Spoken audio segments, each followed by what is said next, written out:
ஆசிரியர்களுக்கு வணக்கம். இன்னைக்கு நம்ம 6th to 12th வரைக்கும் புறநானூறு குறித்த செய்திகளை முழுமையாக பார்க்க போகிறோம்.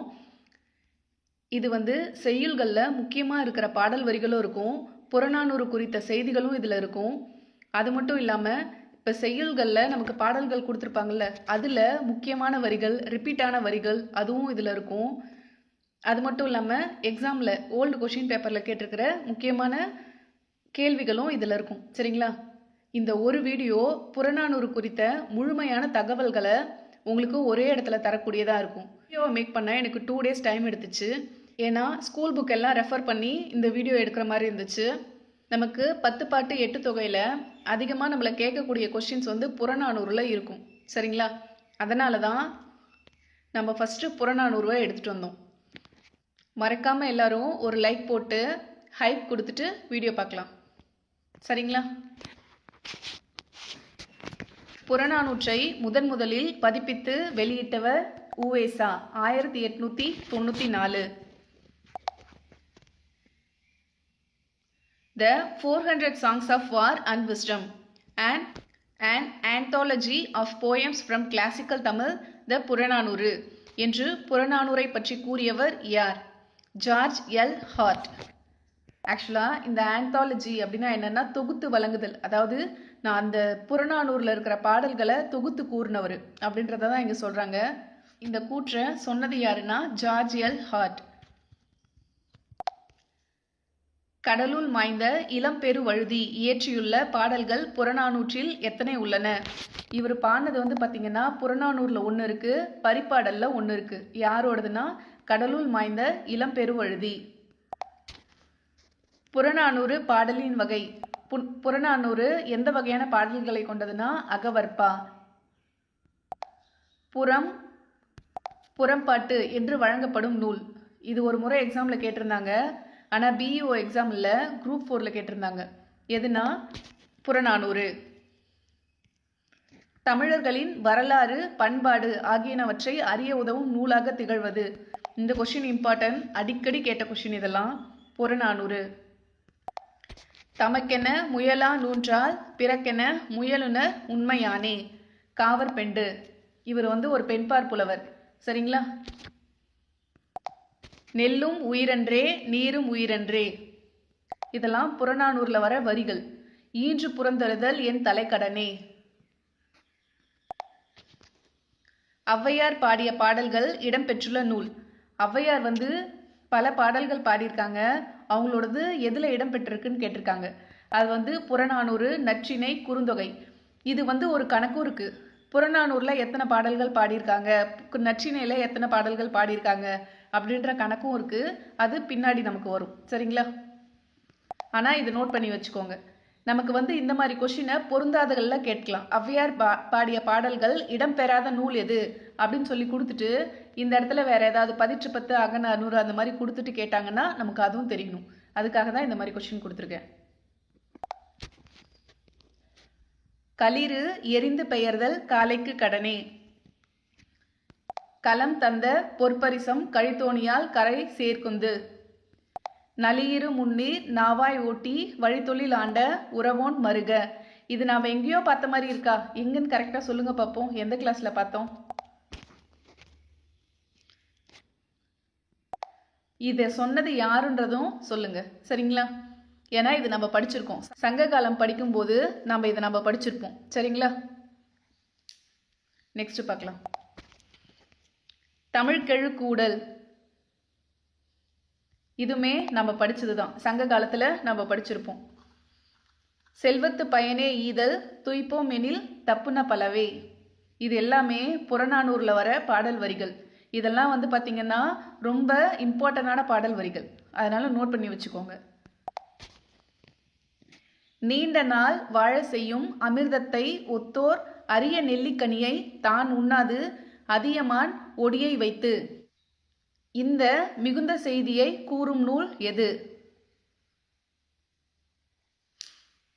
புறநானூறு. அதியமானோட ஒற்றனை தான் இங்க குறிப்பிடுறாங்க. ஆமூர் மல்லனுக்கும் நற்கிளிக்கும் இடையே நடைபெற்ற வீர விளையாட்டு பற்றி கூறும் நூல் புறநானூறு. ஓவத்தனைய இடனுடை வனப்பு. இதெல்லாம் பாடல் வரிகள். சும்மா இதெல்லாம் ஒரு கிளான்ஸ் பார்த்து வச்சுக்கோங்க. ஆனால் இது இம்பார்ட்டன்ட்.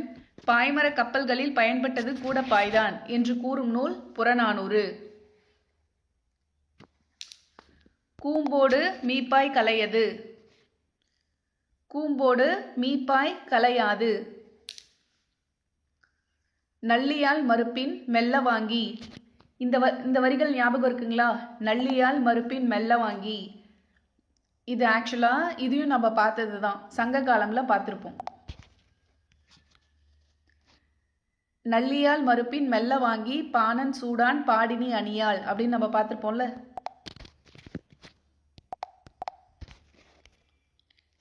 கலை உண கிழிந்த முலவு மருள் பெரும்பழம். களம் தந்த பொற்பரிசம் கழித்தோணியால் கரை சேர்க்குந்து. இது புறநானூரோட பாடல் வரிகள் தான். இந்த பாடல் வரிகள்லாம் ரொம்ப இம்பார்ட்டன்ட். என்ன மேம் இவ்வளோ பாடல் வரிகள் இருக்குது, இதெல்லாம் எப்படி மெமரி பண்ணுறது அப்படின்னு யோசிக்காதீங்க. ஏன்னா இந்த பாடல் வரிகள் எல்லாமே ரொம்ப இம்பார்ட்டண்டானது. இதை நீங்கள் ரைட் பண்ணி வச்சுக்கோங்க. அதிகமாகலாம் இருக்காது, ரைட் பண்ணி வச்சுக்கோங்க. இதை டெய்லியும் ஒரு கிளான்ஸ் சும்மா மட்டும் பாருங்கள். சாப்பிடும்போதோ இல்லை டீ குடிக்கும்போது இந்த மாதிரி டைமில் சும்மா எடுத்து பார்த்தீங்கன்னாவே நீங்கள் புறநானூறுன்னு ஹெட்டிங் பார்த்துட்டு பார்த்தா ஓரளவு உங்களுக்கு உங்களை அறியாமலே அது மெமரியில் ஸ்டோர் ஆகிருக்கும். சரிங்களா? மெமரி பண்ணணும்னு படித்தா அதுக்கு டைம் ரொம்ப எடுக்கும். இந்த மாதிரி விஷயங்களை ஒரு மெமரியெல்லாம் பண்ண முடியாது. புரிஞ்சுக்கிட்டாவே ஓகே. சும்மா இந்த ஃப்ரீயாக இருக்கிற டைமில் நீங்கள் ஒரு கிளான்ஸ் எடுத்து பார்த்தீங்கன்னா, ஆனால் டெய்லியும் பார்க்கணும். ஒரு நாள் பார்த்துட்டு 10 நாளைக்கு அப்புறம் மறுபடியும் எடுத்து பார்த்தா புதுசாக இருக்க மாதிரி தான் இருக்கும். ஒரு 1 வீக் தொடர்ந்து பார்த்தீங்கன்னா அது உங்களுக்கு ஈஸியாகவே இருக்கும். நெக்ஸ்ட்டு இந்த கொஷின் இம்பார்ட்டன்ட். ஏன்னா இது கேட்டிருந்துருக்காங்க, குரூப் 2ல் கேட்டாங்க. அதில் பொருள் கேட்டிருந்தாங்கன்னா புறநானூற்றில் எத்தனை துறைகள் உள்ளன அப்படின்னு சொல்லி கேட்டிருந்தாங்க. 65. ஆனால் இதையும் தெரிஞ்சுக்கோங்க, புறநானூற்றில் 11 புறத்திணைகளும் 65 துறைகளும் எடுத்தாளப்பட்டுள்ளன. மீனோடு நெற்குவையி மிசையம்பின் மனை மறுக்குந்து. புறநானூறு. பறிப்பு சூழ்ந்த மண்டிலமும். புறநானூறு. வளவன் ஏவா வானூர்தி. இது பார்த்தீங்கன்னா ஃபர்ஸ்ட் டெட்லேயே கேட்டிருந்தாங்க. ரொம்ப இம்பார்ட்டன்ட். அடிக்கடி இது கேட்பாங்க. ஏன்னா இது ஓல்டு தமிழ் புக்லேயும் இது இருக்குது. அதாவது இப்போ இருக்க தமிழ் புக்கு நமக்கு தெரியும், ஓல்டு தமிழ் புக்லேயும் வளவன் ஏவா வானூர்தி அப்படின்னு சொல்லிட்டு இருக்கு. உணவெனப்படுவது நிலத்தோடு நீரே. இதெல்லாம் பார்த்தீங்கன்னா இம்பார்ட்டண்டான பாடல் வரிகள். சரிங்களா? உணவெனப்படுவது நிலத்தோடு நீரே. ஞாயிற்றை சுற்றியுள்ள பாதையை ஞாயிறு வட்டம் என்று குறிப்பிடும் நூல் புறநானூறு. பண்டைய வேந்தர்களின் வீரம், வெற்றி, கொடை குறித்தும் குறுநில மன்னர்கள், புலவர்கள், சான்றோர்கள் உள்ளிட்டவர்களின் பெருமையை பற்றியும் அன்றைய மக்களின் புற வாழ்க்கையை பற்றியும் கூறும் நூல் புறநானூறு. இது இம்பார்ட்டனு. ஏன்னா இதெல்லாம் கேட்ட கொஷின்ஸு. இது அப்படியே நம்ம புக்ஸில் ஸ்கூல் புக்கில் லைனாகவே இருக்கும். உண்டி கொடுத்தோர் உயிர் கொடுத்தோரே. புறநானூறு. உண்பது நாழி உடுப்பது இரண்டே. புறநானூறு. யாதும் ஊரே யாவரும் கேளீர். இது நமக்கு தெரியும், கணியன் பூங்குன்றனார். நம்ம இந்த அட்வான்ஸ் தமிழ் புக்கில் கூட பார்த்துருப்போம். சான்றோன் ஆக்குதல் தந்தைக்கு கடனே. நன்னடை நல்கல் வேந்தற்கு கடனே. இந்த கடனேன்னு வந்துச்சுன்னா அது புறநானூறுன்னு ஞாபகம் வச்சுக்கோங்க. 400 ரூபாய் கடன் கொடுக்கணும் அப்படின்னு ஞாபகம் வச்சுக்கோங்க. அப்போ அகநானூறு வந்தாலும் 400 வருது இல்லை மேம் அப்படின்னு கேட்காதீங்க. புறம் அப்படின்னா வெளியவா, அப்போ வெளியே தான் கடன் வாங்கியிருக்காங்க, புறநானூறு அப்படின்னு ஞாபகம் வச்சுக்கோங்க. உற்றுழி உதவியும் உருப்பொருள் கொடுத்தும் பிற்றை நிலை முனியாது கற்றல் நன்றே. அப்போ கற்றல் நன்றே அப்படின்னு சொல்கிறதும் புறநானூறு. நீரின்றி அமையாது யாக்கைக்கு எல்லாம் உண்டி கொடுத்தோர் உயிர் கொடுத்தோரே. நமக்கு இந்த ஒரு லைன் கொடுத்து கேட்டாலும் கேட்பாங்க. நான் முன்னையே இந்த லைன் வந்திருக்கும், உண்டி கொடுத்தோர் உயிர் கொடுத்தோரே. இதுவுமே ரொம்ப இம்பார்ட்டண்டான பாடல் வரி தான். நெக்ஸ்ட்டு இது ரிப்பீட் ஆயிருக்கு. உணவெனப்படுவது நிலத்தோடு நீரே. பண்டைய தமிழர்களின் அரிய வரலாற்று செய்திகளை அடங்கிய பண்பாட்டு கருவூலமாக திகழ்வது புறநானூறு. மோஸ்ட்லி பார்த்தீங்கன்னா பண்டைய தமிழர்களை பற்றி எங்கே தெரிஞ்சுக்கலாம், அவங்களோட அரசியல் அறிவை பற்றி எங்கே தெரிஞ்சுக்கலாம், அவங்கள பற்றி புகழ்ந்து சொல்லி இவங்களை பற்றி புகழ்றது மோஸ்ட்லி எந்த நூலாக இருக்கணும்னு கேட்டாங்கன்னா அது 100% புறநானூறு தான். சரிங்களா? உண்டி முதற்றே உணவின் பிண்டம் புறநானூறு. ஏறு தழுவுதல் பற்றி குறிப்பிடும் இலக்கண நூல். நல்லா கவனிச்சுக்கோங்க. ஏறு தழுவுதல் பற்றி கூற நூல் வந்து இந்த கலித்தொகையில் கூட வரும். சரிங்களா? ஆனால் இங்கே நமக்கு என்ன கேட்டிருக்காங்கன்னா அதை பற்றி குறிப்பிடுற இலக்கண நூல் எதுன்னு கேட்டிருக்காங்க. புறப்பொருள் வெண்பா மாலை. அதியமானின் தூதராக ஒடிவை சென்றதை கூறும் நூல். நாம் முன்னாடி பார்த்தோம் இல்லைங்களா? அதுதான் இது. எந்த நூல்னா புறநானூறு. தமிழ் நாகரிகம் மற்றும் பண்பாடு பற்றி கூறும் நூல் புறநானூறு. 4 பக்கமும் நீர் நிரம்பிய கழனிகள், அதன் நடுவில் தனியாக மதிலோடு கூடிய மருதநில அரசனது கோட்டை. அக்கோட்டையின் தோற்றமானது நடுக்கடலில் செல்லும் கப்பலுக்கு உவமையாக கூறப்பட்டுள்ளது என கூறும் நூல். அதாவது 4 பக்கமும் நீர் நிரம்பிய கழனிகள் இருக்கான். அதாவது அந்த காலத்துலலாம் கோட்டையை சுற்றி அகழிகள் கட்டி வச்சிருப்பாங்கல்ல, அகழிகளுக்கு நடுவில் தான் கோட்டை இருக்கும். அதே மாதிரி தான் அதுக்கு நடுவில் தனியாக மதிலோடு கூடிய ஒரு மருதநில அரசனோட கோட்டை இருக்கான்.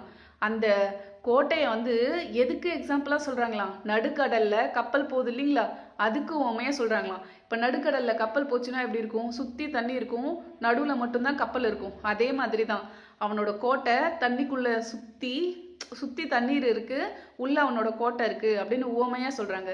இந்த செய்தி வந்து எந்த நூலில் சொல்லியிருக்காங்கன்னு கேட்டிருக்காங்க. புறநானூறு. கரிகாலனின் முன்னோர் காற்றின் போக்கை அறிந்து களம் செலுத்தினர் என்பதை கூறும் நூல் புறநானூறு. இதுக்கு பாடல் வரியோட நான் சொல்லியிருந்திருப்பேன். சங்க காலம் அதில் நம்ம படிச்சிருக்கும் போது இதுக்கு ஒரு பாடல் வரி வந்திருக்கும். அது உங்களுக்கு ஞாபகம் இருக்குங்களா? ஞாபகம் இருந்ததுன்னா அந்த கரிகாலன் அதுக்கு என்ன செய்யுள் வரி வருன்றத சொல்லுங்க. அதை வந்து ஒரு பெண்பார் புலவர் பாடியிருப்பாரு. அவங்களோட பேரும் தெரிஞ்ச சொல்லுங்க. புலவர் பாடும் புகழுடையோர் விசும்பின் வலவன் ஏவா வானூர்தி. நாம முன்னாடி பார்த்தது வலவன் ஏவா வானூர்தி இதுதான் பார்த்துருப்போம். ஆனால் அதுக்கு முன்னாடி என்ன வரும்னா புலவர் பாடும் புகழுடையோர் விசும்பின் வலவன் ஏவா வானூர்தி புறநானூறு. புறநானூற்றை ஆங்கிலத்தில் மொழிபெயர்த்தவர் ஜியு போப். பூட்கை இல்லோன் யாக்கை போல உண்டாலம்ம இவ்வுலகம் என்னும் பண்பினை கூறுவது புறநானூறு. அதாவது புறநானூறுக்கு இன்னொரு பேர் புறப்பாட்டுன்னு சொல்லுவாங்க. புறப்பாட்டு இதை சொன்னது யாருன்னா கடலுள் மாய்ந்த இளம் பெருவழுதி. இவர் வந்து பார்த்தீங்கன்னா நம்ம முன்னாடி ஃபர்ஸ்ட்லேயே பார்த்துருப்போம். கடலுள் மாய்ந்த இளம் பெருவழுதி புறநானூரில் ஒரே ஒரு பாட்டு தான் பாடியிருக்காரு. அப்போ இந்த இது வந்து அவரோட செய்யுள்லேருந்து எடுத்தது தான். நம்ம ஒன்று படித்தோம்னா முன்னாடி அதுக்கு ரிலேட்டடாக வேறு ஏதாவது படித்தோம் அப்படின்னாலும் அது ரிலேட் பண்ணி படிக்கும்போது நமக்கு இன்னுமே ஈஸியாக இருக்கும். இந்த கிளாஸ்ன்னு இல்லை, எப்போவுமே சரி.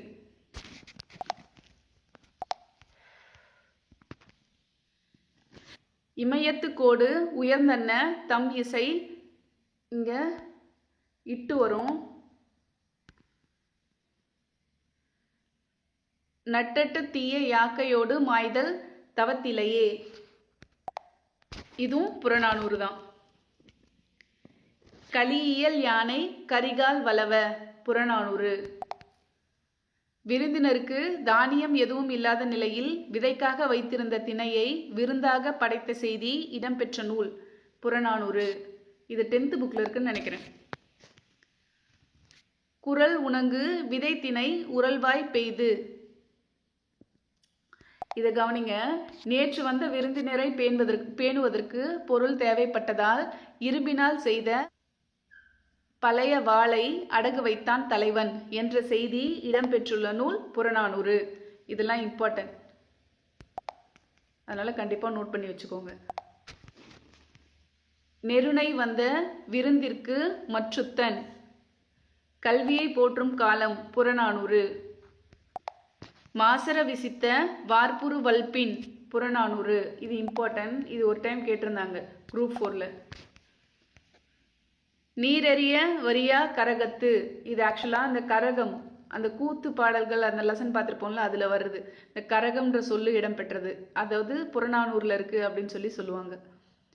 சான்றோர் என்றும் சான்றோர் பக்கமே இருப்பர், சான்றாண்மை இல்லாதவர் தீயவர் பக்கமே சேர்வர்.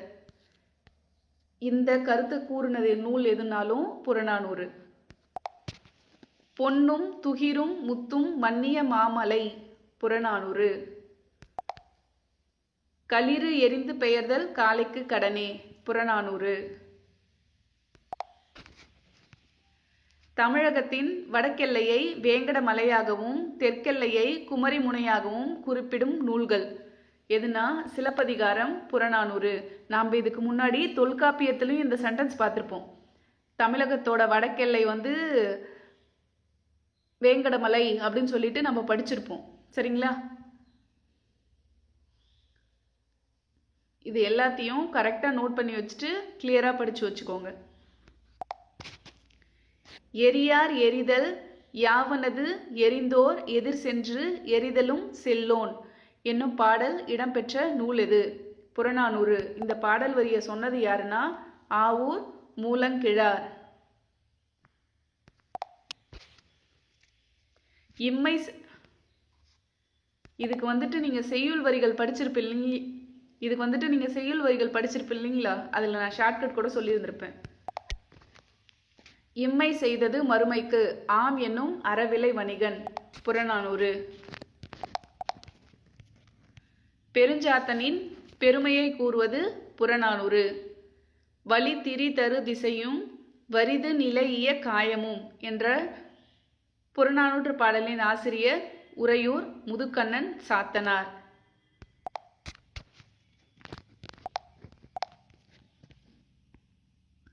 வானியல் பற்றி கணிப்பவர்கள் அன்றே இருந்தார்கள் என்பதை தெரிவிக்கும் பாடல் இடம்பெற்றுள்ள நூல் புறநானூறு.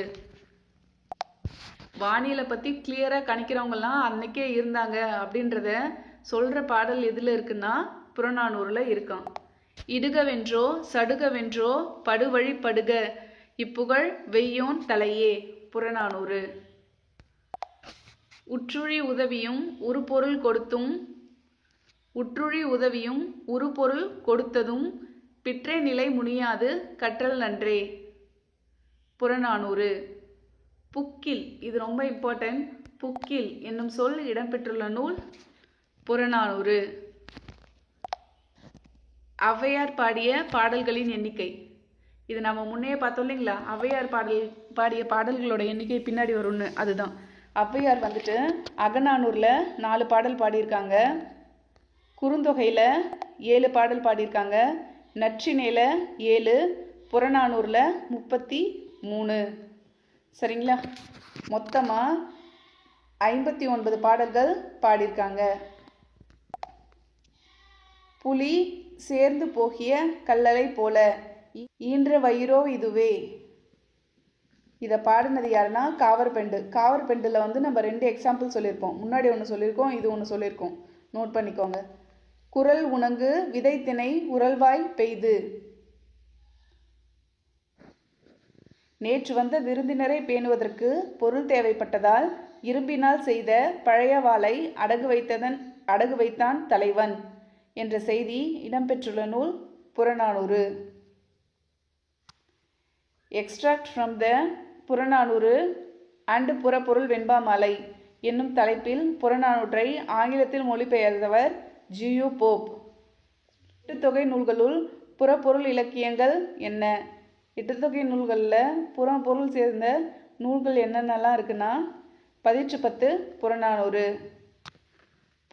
புறநானூற்று தொகுதியின் கடவுள் வாழ்த்தை பாடியவர் பாரதம் பாடிய பெருந்தேவனார். இது இம்பார்ட்டன்னு, இதை வந்து குரூப் 2ல் கேட்டிருக்காங்க. இந்நூலை தொகுத்தவர் தொகுப்பித்தவர் பெயர்கள் கிடைக்கவில்லை. இந்த நூலை யார் தொகுத்தாங்கன்னு யாருக்கும் தெரியாது, யாரை தொகுப்பிச்சாங்க அப்படின்றதும், இந்த நூலை தொகுத்தவர் யாருன்னு தெரியாது. அதே சமயம் இந்த நூலை தொகுப்பித்தவர் யார் அப்படின்றதும் அந்த டீட்டெயில் நமக்கு கிடைக்கல. சரிங்களா? இப்போ இது வரைக்கும் புறநானூறு குறித்த முக்கியமான செய்திகளை பார்த்துருக்கோம். இது எல்லாமே ஓரளவு புக்கில் இருக்கிறத தான் நான் கவர் பண்ணியிருப்பேன். இதையும் தாண்டி புறநானூறு இருக்குது. நீங்கள் என்ன பண்ணணுன்னா 6th to 12th வரைக்கும் இருக்க இந்த புறநானூறு சம்மந்தப்பட்ட பாடல் வரிகளை ஒரு டைம் ஒரு கிளான்ஸ் ஃபுல்லாக படித்து பாருங்கள். ஆசிரியர் குறிப்புன்னு சொல்லி கொடுத்துருப்பாங்க இல்லைங்களா, அதையும் ஒரு கிளான்ஸ் பார்த்துக்கோங்க. ஏன்னா நான் உங்களுக்கு தொகுத்து கொடுத்தது எல்லாமே ரொம்ப இம்பார்ட்டன்ட் ஆனது. அதை எல்லாத்தையும் உங்களுக்கு நான் தொகுத்து கொடுத்துட்டேன். இதையும் தாண்டி இன்னும் இதையும் தாண்டி சில இன்ஃபர்மேஷன்ஸ் புக்கில் இருக்குது. சில இன்ஃபர்மேஷன்ஸ்னால் இந்த செய்யுள் கொடுத்துட்டு அதில் ஒரு 6-7 வரி இருக்கும், இல்லை 10 வரி கூட இருக்கும். அந்த மாதிரி வரிகளை நீங்கள் ஒரு கிளான்ஸ் பார்க்கணும். அட் த சேம் டைம் ஆசிரியர் குறிப்பும் நீங்கள் பார்க்கணும். சரிங்களா? இது ரெண்டுத்தையும் பார்த்துருங்க. இது உங்களுக்கான ஹோம்ஒர்க்கு. இதை நோட் பண்ணி வச்சுக்கோங்க. இது ரொம்ப இம்பார்ட்டன்ட். இது எல்லாத்தையும் டெய்லியும் ஒரு கிளான்ஸ் பார்த்துக்கணும். ப்ளஸ் அதையும் பார்த்துக்கோங்க. ஏன்னா நமக்கு இந்த டேட்டாவை கலெக்ட் பண்ணுறதுக்கு டைம் கொஞ்சம் எடுத்துக்கிச்சு. நம்ம இன்னும் அடுத்த கிளாஸஸும் பார்க்கணும். அதுக்காக தான் சொல்கிறேன். ஸோ எல்லோரும் ஹோம்ஒர்க் கரெக்டாக செஞ்சுருங்க. இப்போ வழக்கம் போல் நம்ம ஒரு பிஇஓ கொஷின் கேட்போம் ஒவ்வொரு வீடியோ முடியும் போதும். இப்போ நான் ஒரு பிஇஓ கொஷின் கொடுக்குறேன், அதை பாருங்கள். இதுக்கான ஆன்சரை நீங்கள் கமெண்ட்டில் சொல்லுங்கள். இது பிஇஓ கொஷின், அதாவது பிஇஓ ஒரிஜினல் கொஷின்னு. கடைச்சங்கம் இருந்த இடம் எது? இதை நீங்கள் தேட தேவையில்ல, ஏன்னா ஆல்ரெடி இந்த சங்ககால லெசன் பார்த்துருப்போம் இல்லைங்களா, அதிலே இருந்திருக்கும். தென்மதுரை, கபாடபுரம், வடமதுரை, வடவேங்கடம். இந்த 4 ஆப்ஷனில் எது வரும் அப்படின்றத உங்கள் கமெண்ட்டில் சொல்லுங்கள். நல்லதே செய்வோம், நல்லதே நடக்கும். நன்றி.